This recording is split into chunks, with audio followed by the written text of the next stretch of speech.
Assalamualaikum warahmatullahi wabarakatuh. Perkenalkan, nama saya Binta Khairulma, absen 5. Saya Pelangi, absen 29. Saya Rahma Ajifa, absen 31. Kami dari kelompok 3 ingin menjelaskan mengenai peristiwa Merah Putih di Manado. Peristiwa ini terjadi pada tanggal 14 Februari 1946 di Teling, Manado. Peristiwa ini terjadi sebagai bentuk perlawanan masyarakat Manado, Sulawesi Utara terhadap provokasi Belanda. Saat itu, Belanda mengklaim bahwa kemerdekaan Indonesia hanya untuk Pulau Jawa dan Sumatera. Peristiwa ini juga dikarenakan pasukan sekutu datang bersama Nica ke Manado dan bertindak sewenang-wenang di sana.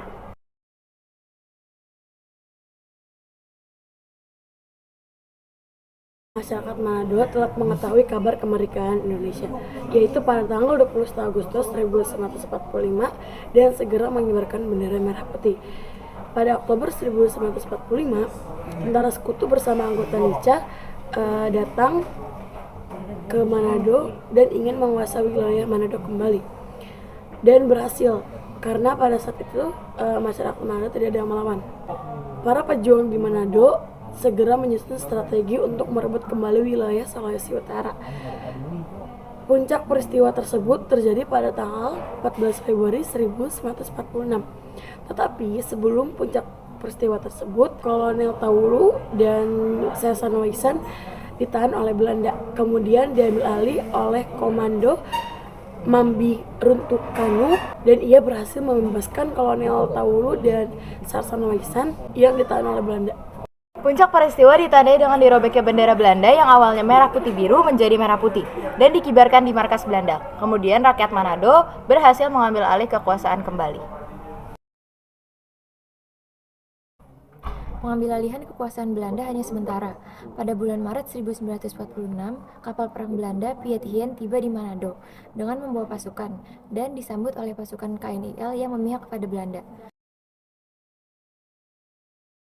Kemudian pada tanggal 11 Maret 1946, pihak Belanda mengundang para pejuang rakyat Sulawesi Utara untuk melakukan perundingan, yang mana tujuan sebenarnya bukan untuk perundingan, yaitu untuk menangkap para pejuang Sulawesi Utara tersebut. Dan Belanda juga ingin kembali menguasai Sulawesi Utara. Ajakan perundingan tersebut melemahkan para pejuang rakyat Sulawesi Utara. Masyarakat Manado berhasil mengambil kekuatan nasional dari Belanda dan menggantikannya dengan pemerintahan yang dipimpin oleh Lapian dan Taulu, serta semua para pejabat Belanda Nica dan KNIL ditangkap lalu dideportasikan atau diasingkan ke Morotai, Maluku Utara. Tokoh-tokoh Gerakan Merah Putih Manado yang pertama ada Letnan Kolonel Taulu, yang kedua ada Sersan Wisan.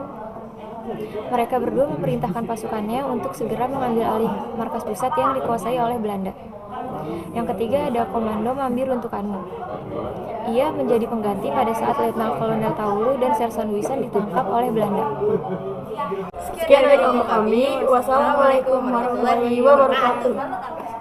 Pada 14 Februari 1946, mereka memulai pergerakan dengan merebut gudang senjata di asrama Teling 1. Berbekal senjata tanpa peluru, mereka berhasil mengelabui bintara piket dan bawahannya yang menjaga asrama dan gudang senjata.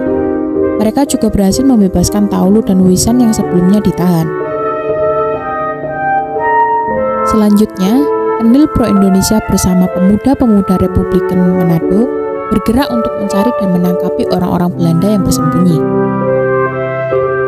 Dalam peristiwa yang dikenal sebagai peristiwa Merah Putih 14 Februari 1946 itu, Taulu dan kawan-kawannya membentuk Tentara Rakyat Indonesia Sulawesi Utara.